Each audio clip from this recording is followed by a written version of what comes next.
Stories Telugu. మాయా అద్దం. కామేశ్వరి తన ఇద్దరు కొడుకులు శంకర్ శేఖర్లతో రేపల్లె అనే ఊరిలో ఉండేది. తన కొడుకు శంకర్ పెళ్లి ఒక అందమైన అమ్మాయి శైలజతో చేస్తుంది. శైలజ చాలా అందంగా ఉండేది. అందంతో పాటు తను పొగరుబోతు కూడా. అయినా సరే కామేశ్వరికి శైలజ అంటే చాలా ఇష్టం. శంకర్, చూడు, నీకోసం ఎంత అందమైన భార్యను తెచ్చాను. అందరూ శైలజను బంగారు బొమ్మలా ఉందని పొగుడుతున్నారు. నువ్వు చూస్తూ ఉండు శేఖర్, నీకు కూడా శైలజంత అందమైన భార్యని తీసుకొస్తాను. అప్పుడు మన బంధువులందరూ కొళ్ళి చేస్తారు. కాని అమ్మా, రంగులో ఏముంది? మనిషి మనసు అందంగా ఉండాలి. నువ్వు గమ్మునుండు, నీకు ఏమీ తెలీదు. ఈ రోజుల్లో అందంగా లేకపోతే ఎవ్వరూ గౌరవించరు. తల్లి అందంగా ఉంటే వచ్చే బిడ్డ కూడా అందంగానే ఉంటుంది. ఇలా కొంతకాలం గడిచిపోతుంది. శేఖర్కి తన తల్లి నల్లమ్మాయిని పెళ్లి చేసుకొనివ్వదని బాగా తెలుసు. అందుకే ఎవ్వరికీ ఏమీ చెప్పకుండా ఓ రోజు తనకిష్టమైన నల్లమ్మాయి కోమలిని పెళ్లి చేసుకొని ఇంటికి తీసుకొచ్చాడు. ఆ నల్లకోడలిని చూసి కామేశ్వరి కోపంతో మండిపోతుంది. అరే దేవుడా, ఈ నల్ల అమావాస్యను ఎక్కడ్నుంచి తెచ్చావు? ఇదంతా నా దురదృష్టం. ఇప్పుడు వీధిలోని ఆడవాళ్లందరూ నన్ను చూసి నవ్వుతారు. నా కర్మ కొద్దీ ఈ కర్రీది నా మెడకు చుట్టుకుంది. ఇది విన్న కొత్త కోడలు చాలా బాధపడుతుంది. కామేశ్వరి ఇక చేసేదేమీ లేక తన కొడుకు ఆనందం కోసం నల్ల కోడలిని ఇంట్లో ఉండనిస్తుంది. అలా రోజులు గడుస్తూ ఉంటాయి. కోమలి నల్లగా ఉన్నప్పటికీ అన్నీ మంచి లక్షణాలు కలిగిన అమ్మాయి. కాని కోమలి నల్ల రంగు ముందు కామేశ్వరికి తన అన్ని గుణాలు పనికిరాని వాటిలా అనిపించేవి. కొద్ది రోజుల తర్వాత కామేశ్వరి ఆడపడుచు కొడుకు పెళ్లి ఉంటుంది. అందరూ పెళ్లికి రెడీ అవుతూ ఉంటారు. అమ్మాయి శైలజ, నువ్వు శశిధర్ పెళ్లిలో ఏ రంగు చీరైనా వేసుకో, నీకు ఏ రంగైనా బాగుంటుంది. ఏ కర్రీదానా, నువ్వు మాత్రం ఏ రంగు చీర కట్టుకోవాలో కొంచెం చూసి కట్టుకో. మేకప్ బాగా రాసుకో. బంధువుల ముందు నా పరువు తీయకు. కామేశ్వరి ఎప్పుడూ తన పెద్ద కోడలు చిన్న కోడలి మధ్య భేదాలు చూపిస్తూ ఉంటుంది. తన అత్త ప్రవర్తన వల్ల కోమలి ఎప్పుడూ బాధగా ఉండేది.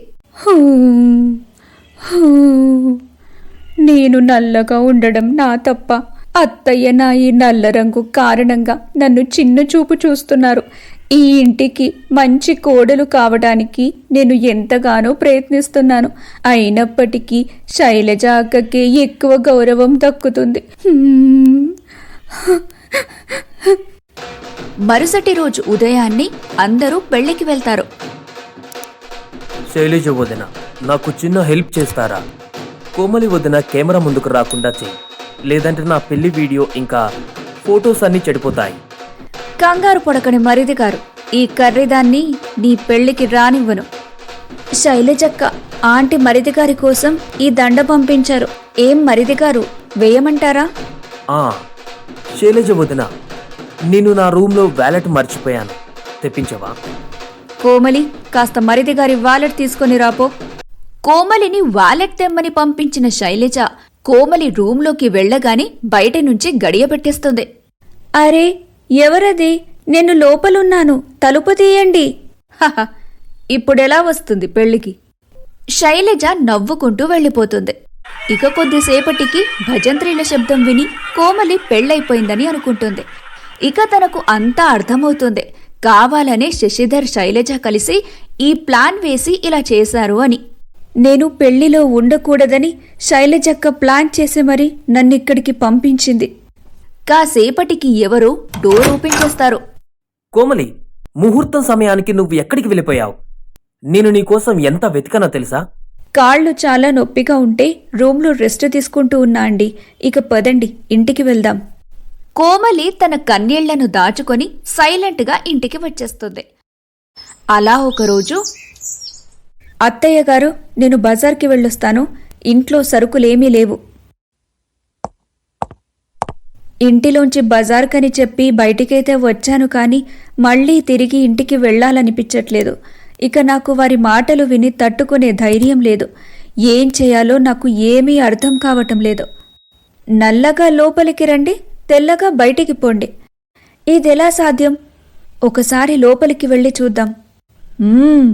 ఇది అద్దాల షాప్ అనుకుంటా. అమ్మో, ఎన్ని అద్దాలున్నాయో! రండి రండి, నా పేరు మాయా. మాయా దగ్గర అన్ని సమస్యలకు పరిష్కారం ఉంది. మీరు బయట ఏదో బోర్డు పెట్టారు కదా, అది నిజమా? నిన్ను నలుపు రంగు నుండి తెల్లగా మారుస్తాను. నా పేరు మాయా. నీకు నలుపు రంగు నచ్చలేదా? అలా ఏం లేదు. నేను నల్లగా ఉన్నాని ఎప్పుడూ బాధపడలేదు. కాని మా అత్తయ్య ఇంకా తోటి కోడలు నన్ను ఎగతాళి చేస్తున్నారు. వారి మాటలతో నేను విసిగిపోయాను. నన్ను తెల్లగా అందంగా మార్చండి. సరే, నిన్ను మాయా అద్దం లోపలికి పంపుతాను. నువ్వు తెల్లగా మారి బయటికి వస్తావు.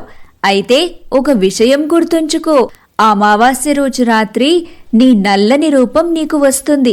ఆ రోజు నిన్ను ఎవరైనా చూస్తే నువ్వు ఎప్పటికీ నల్లగానే ఉండిపోతావు. మాయ కోమలిని మాయా అద్దంలోకి పంపిస్తుంది.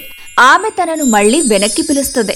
కొద్దిసేపటికే కోమలి నలుపు రంగు మాయమై అందంగా తయారవుతుంది. హహ, ఇది నేనేనా? నాకు నమ్మబుద్ధి కావట్లేదు. ఇక నా అందంతో ఎవ్వరూ పోటీపడలేరు. మా అత్తగారు శైలజక్క నన్ను అలా చూస్తూ ఉండిపోతారు. మీకు ఎలా ధన్యవాదాలు చెప్పాలో అర్థం కావట్లేదు మాయాగారు. మీ సహాయం నేను ఎప్పటికీ మర్చిపోలేను.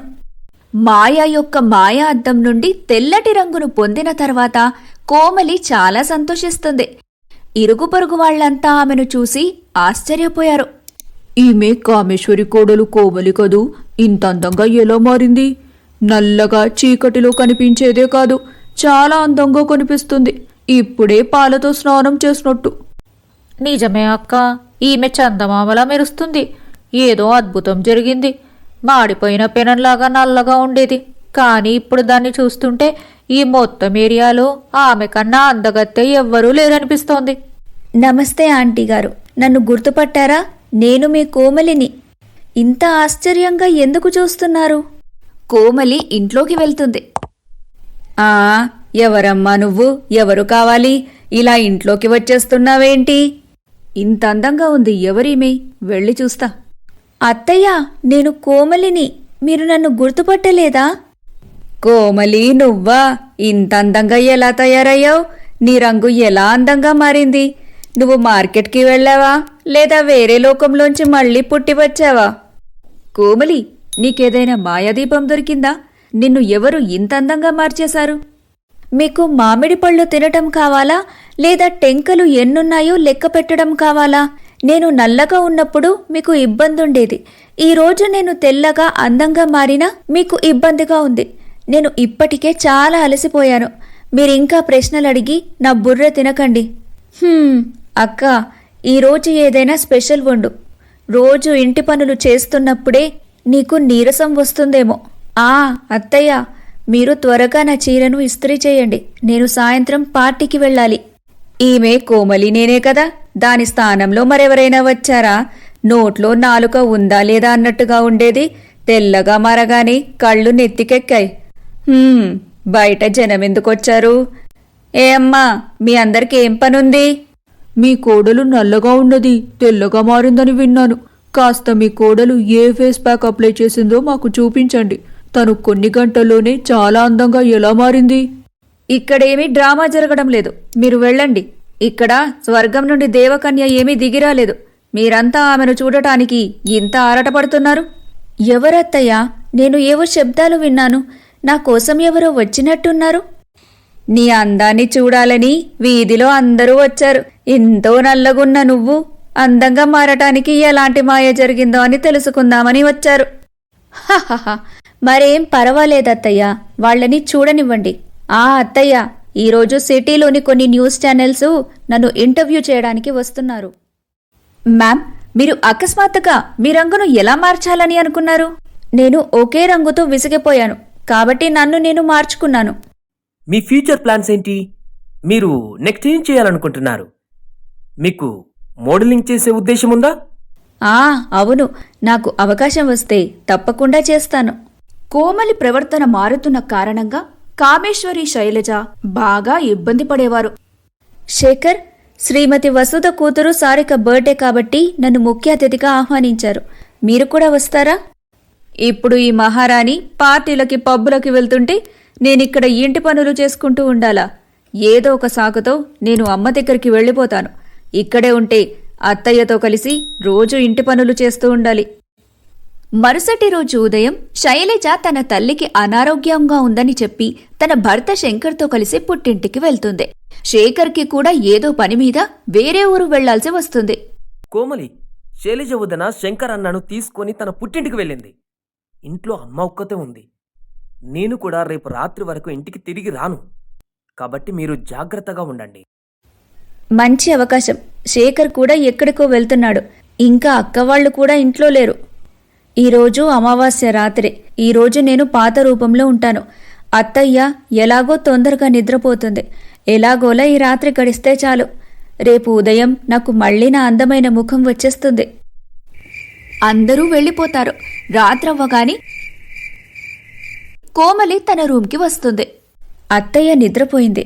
అరే, నా అసలు రంగు తిరిగి వచ్చేసింది. నా మొహం మళ్లీ నల్లగా మారింది. ఇప్పుడు నేను త్వరగా నిద్రపోతాను. రేపు ఉదయాన్ని మళ్లీ తెల్లగా అయిపోతాను. అరే, అది అత్తయ్య గొంతులా ఉందే. ఏదైనా సమస్య వచ్చిందా అనుకుంటూ కోమలి తన అత్తయ్య గదిలోకి వెళ్తుంది. ఆ అత్తయ్య, అత్తయ్య, ఏమైంది మీకు? అయ్యో దేవుడా! ఆ ఆ చ చ కోమలి, నాకు ఛాతీలో నొప్పిగా ఉంది. అత్తయ్యకు హార్ట్అటాక్ వచ్చినట్టుంది. తొందరగా హాస్పిటల్కు తీసుకుని వెళ్ళాలి. కోమలి కామేశ్వరిని ఆటోలో కూర్చోపెట్టి త్వరగా ఆస్పత్రికి తీసుకెళ్ళింది. కొంతసేపటికి కామేశ్వరి ఆరోగ్యం కాస్త బాగైంది. కామేశ్వరిని ఆస్పత్రికి తీసుకురావడానికి ప్రయత్నిస్తుండగా కోమలి అది అమావాస్య రాత్రి అని తను మునుపటి రంగులో ఉందని మరిచిపోతుంది. ఇక ఆమె నిజస్వరూపం అత్తయ్య చూసేస్తుంది. కోమలి ఏడుస్తూ జరిగిందంతా చెప్పింది. నీ తప్పు ఏమీ లేదు కోడలా, మేమే తప్పు చేశాం. నీ మనసు చాలా స్వచ్ఛమైంది. నా ప్రాణాన్ని కాపాడటం కోసం నువ్వన్నీ మర్చిపోయావు. ఎవరైనా చూస్తే నీ మాయాజాలం తొలగిపోతుందని, ఇక ఎప్పటికీ రాదని కూడా నీకు గుర్తులేదు. వీటన్నింటికి కారణం నేనయ్యాను. నన్ను క్షమించు కోమలి. అత్తయ్య, మీ ప్రాణం కంటే నాకు ఏదీ ముఖ్యం కాదు. మీరుంటే అన్నీ ఉన్నట్టే.